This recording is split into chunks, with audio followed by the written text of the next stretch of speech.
For 6 months before anyone died at Hinterkaifeck, the family living there kept having the same feeling.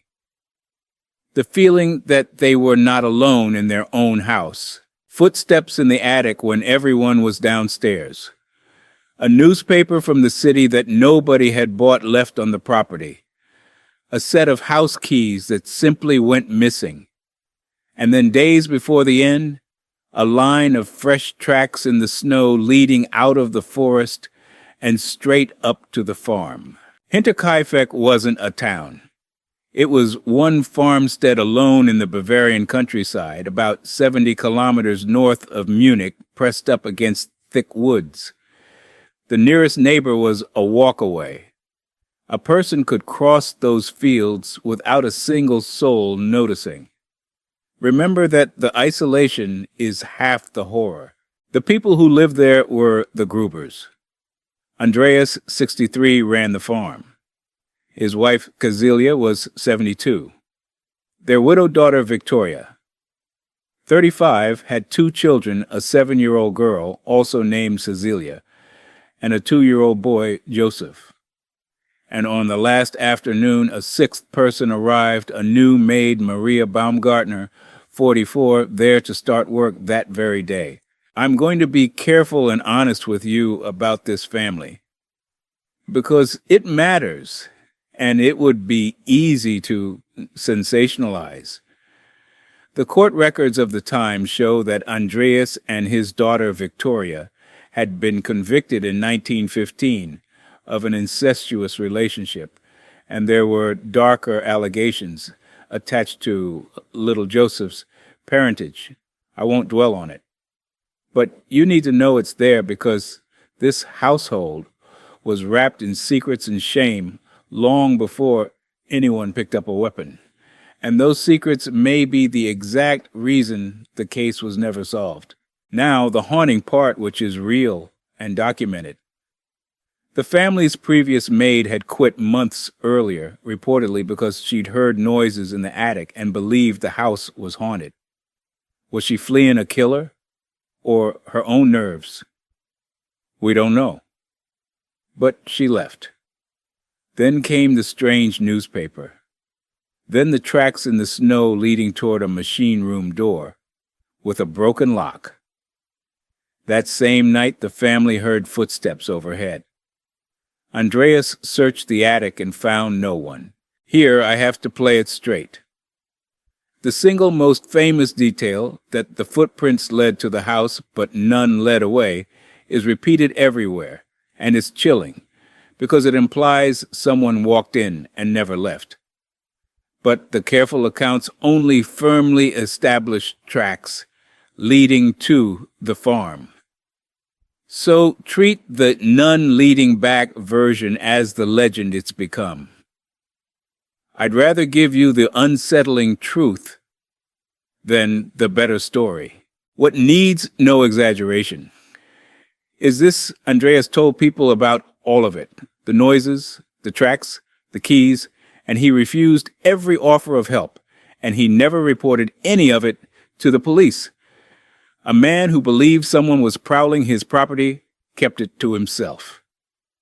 The warnings were there. Nobody acted on them. On the evening of Friday, March 31st, 1922, the killing happened in 2 acts. 4 of them, Andreas, Kazilia, Victoria, and the 7-year-old, were drawn out to the barn one at a time and killed with blows to the head. The weapon was a mattock, a heavy farm tool, and it belonged to the family. Then the killer went into the house and used the same weapon on the 2 who remained the toddler asleep, and Maria in her room. I'll spare you the worst of it, but one autopsy finding I can't leave out because it's what haunts everyone who studies this case. The little girl did not die quickly. The examination found she had lain in the barn gravely hurt for hours. I'll tell you that once and we'll move on. But that detail is why this case still hurts a century later. And then the killer did the thing that makes Hinterkaifeck a nightmare instead of just A tragedy? He stayed. For 3 to 4 days, with 6 bodies on the property, someone lived there. The animals were fed. Food was eaten. The fire was used. Neighbors recalled seeing smoke from the chimney over that weekend. Whoever did this didn't flee. He kept the farm running as if he belonged there. That isolation is why it took 4 days for anyone to notice. Coffee sellers came and went. The girl missed school. The family missed church. A mechanic actually spent over 4 hours repairing an engine in the yard alone with no idea what was inside. It was only on April 4th that a neighbor named Lorenz Schlittenbauer, hold on to that name, grew worried about the silence, walked over with 2 other men and found them. 4 stacked in the barn. 2 more in the house. And here's the first great failure. By the time the inspector arrived from Munich, the scene was destroyed.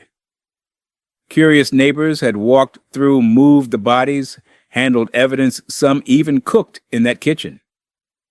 In 1922, rural forensic science was primitive to begin with. Now the few fragile clues had been trampled by half the countryside. The first theory was robbery. It collapsed fast. Money and valuables were still in the house. Whoever did this didn't come for things.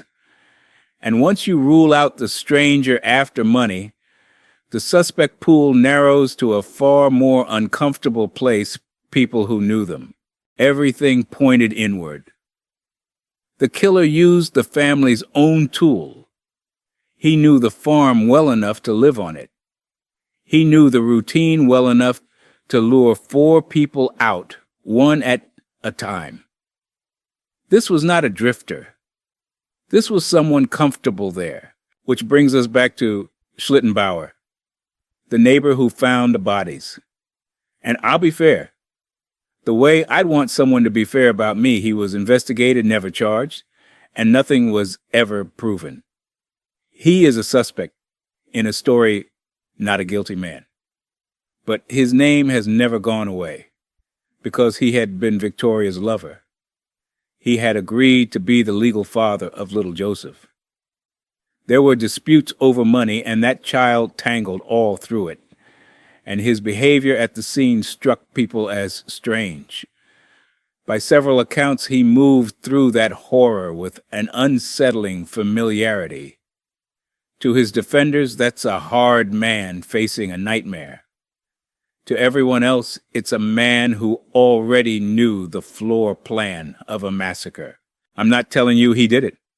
I'm telling you, the trail runs straight into the family's own buried wreckage, the affairs, the abuse, the paternity, the debts, and then it stops. And in a devout, close-knit, deeply private village in 1922, those were exactly the things nobody said out loud. The shame that scarred this family while they lived may have shielded their killer after they died.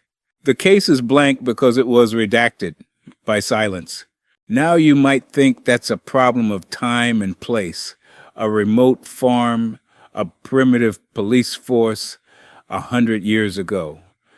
Bad luck of history. So let me take you to the very same year, 1922, but an ocean away, to a country with newspapers on every corner and detectives in every city. Because the killer there learned the same lesson the killer at Hinterkaifeck did, that the right kind of silence works just as well as an alibi. You just have to be able to afford it. On the morning of September the 16th, 1922, a young couple walking a lover's lane outside New Brunswick, New Jersey, found 2 bodies laid out beneath a crabapple tree. A man and a woman posed side by side almost tenderly. His Panama hat had been placed over his face. Around them, scattered like confetti, were torn-up love letters. The man was the Reverend Edward Wheeler Hall, 41, the dignified and well-liked rector of the Episcopal Church of St. John the Evangelist. The woman was Eleanor Mills. 34. A singer in his church choir, married with 2 children. Her husband was the church's janitor. For years, the congregation had whispered about how close the minister and his choir singer were. The love letters made the whispering official. Both had been shot in the head. And then there was the detail that turns this case into something colder and more deliberate. Eleanor Mills' throat had been cut and her tongue and vocal cords removed. The choir singer, the woman whose voice was her gift, was quite literally silenced. I'll let you decide whether that was a message. A lot of people at the time were sure it was. Here's the part that matters for our story. The Reverend Hall had married up far up. His wife, Frances Stevens Hall, came from one of the wealthiest, most influential families in New Brunswick, with ties to a surgical supply fortune. Eleanor Mills came from the other end of the ladder entirely. So you have a betrayed wife of enormous wealth, a publicly humiliating affair, and 2 bodies arranged like a moral lesson. The most obvious suspects in the world were right there, Frances Hall and her brothers. And in 1922, the investigation went almost nowhere. No indictments. The case simply cooled. In a town where the Stevens family's name opened every door, the machinery of justice somehow couldn't find traction. It took 4 years and a tabloid war to force the issue. In 1926, a Hearst newspaper smelled circulation and reopened the wound, splashing the case across the country, until the governor of New Jersey had no choice but to order a new investigation. Finally, Frances Hall and her brothers Willie and Henry Stevens were arrested and put on trial. And what a trial! Hundreds of reporters, millions of words filed. The prosecution's star witness was a local hog farmer named Jane Gibson. The papers dubbed her the Pig Woman, who claimed she'd been out near the lane that night and had heard a woman scream, "Explain those letters," then gunshots. She gave her testimony from a hospital bed wheeled into the courtroom on a stretcher. It was pure theater. And theater, it turned out, doesn't convict anyone. Her story had shifted over the years. The defense shredded her, and the wealthy, composed, soft-spoken defendants made a far better impression on the jury than a dying woman on a gurney. After a deliberation that barely lasted, Frances Hall and her brothers were acquitted.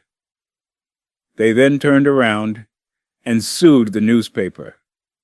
And the case has been open ever since. Now, could they have been innocent? Possibly. The evidence really was thin and badly handled.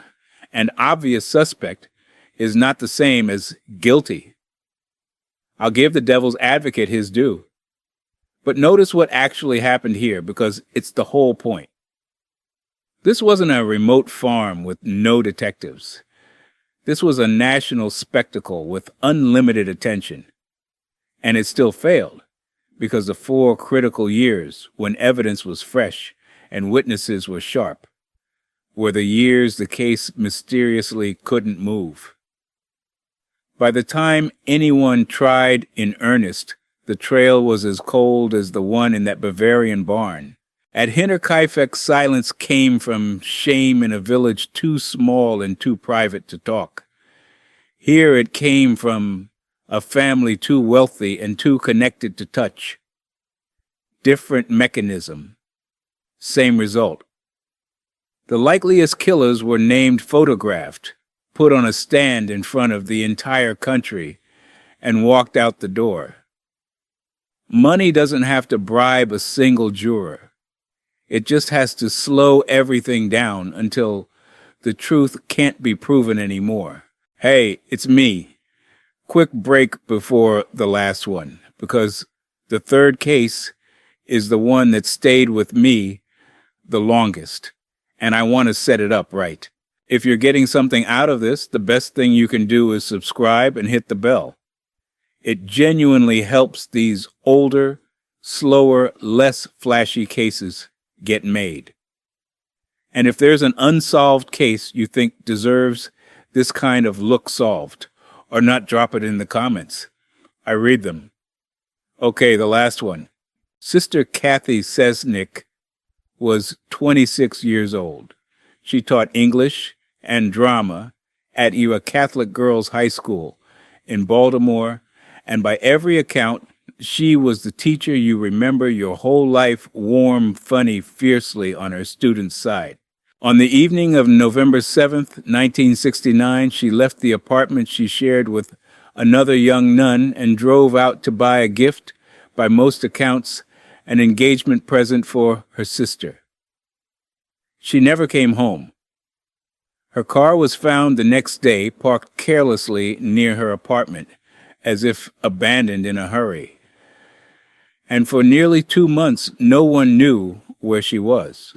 On January 3rd, 1970, her body was found on a remote, half-frozen hillside on the edge of the county. She had been killed by a blow to the head. Her murder has never been solved. For decades, that was the whole story. A beloved young nun vanished and murdered no answer. The early investigation looked, among others, at a priest she was close to. Then it went cold, and Baltimore moved on. But in 2017, a documentary brought the case back following 2 of her former students, now grown women who had never let it go. And what they were chasing was a theory so dark that it reframes everything. The theory is this, that Sister Kathy may have been killed because of what her students had told her. I need to handle this carefully and soberly because it concerns the abuse of children, and the man at the center of it was never charged with anything and is now dead.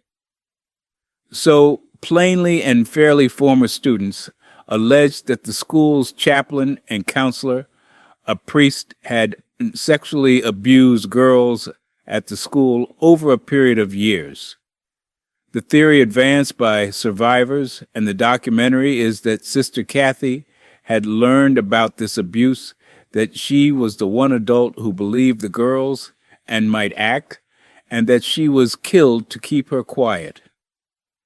One woman alleged that in the days after Kathy disappeared, the priest showed her the nun's body as a warning. I want to be clear about the limits here, the same way I have been all night. These are allegations. The priest denied them. He was investigated in connection with the murder never charged and died in 2001. Years later, his body was even exhumed to compare DNA against the crime scene, and by reported accounts, it did not match.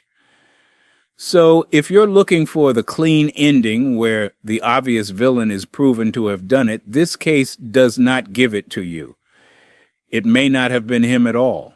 But step back from the question of one man, because that was never really the point. Look instead at what the people chasing this case kept running into. As they dug, they came to believe and laid out a case that the failure here wasn't just one killer escaping. It was that an institution, possibly with help from the very offices meant to investigate it, had spent decades keeping the abuse quiet. Records that should have existed didn't. Questions that should have been asked weren't. An entire structure that was supposed to protect children had, by their account, protected its own reputation instead. And whether or not the priest swung the weapon, that is the thing that buried this case. Not a lack of suspects, not a lack of leads, a lack of will inside institutions powerful enough to decide what got looked at, and what got left alone. Here's what I find almost unbearable and almost hopeful about this one. The people who finally forced it back into the light weren't police. They weren't prosecutors. They were her former students, ordinary women in their 60s and 70s, sitting at kitchen tables with file boxes and a Facebook group doing the work that the institutions wouldn't. The murder is still officially unsolved, but the silence around it is not. They broke that themselves. So, a farm in Bavaria in 1922, a lover's lane in New Jersey the same year, a frozen hillside in Baltimore in 1969. On the surface, they have nothing in common. Different weapons, different countries, different worlds. But put them side by side and the same shape appears in all three. In each one, the answer was probably close a family member, a wealthy in-law, someone inside the walls. In each one, the clue that mattered wasn't missing. It was known.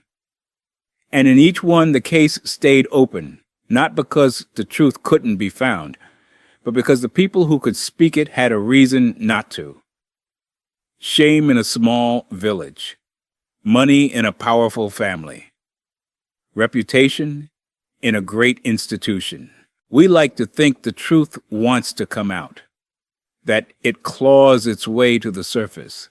But these three cases say something harder, that the truth only surfaces if someone is willing to carry it there. And when nobody is, when everybody who knows has a reason to stay quiet. A murder can sit unsolved for 100 years, sitting in plain sight. In the silence we agree to keep.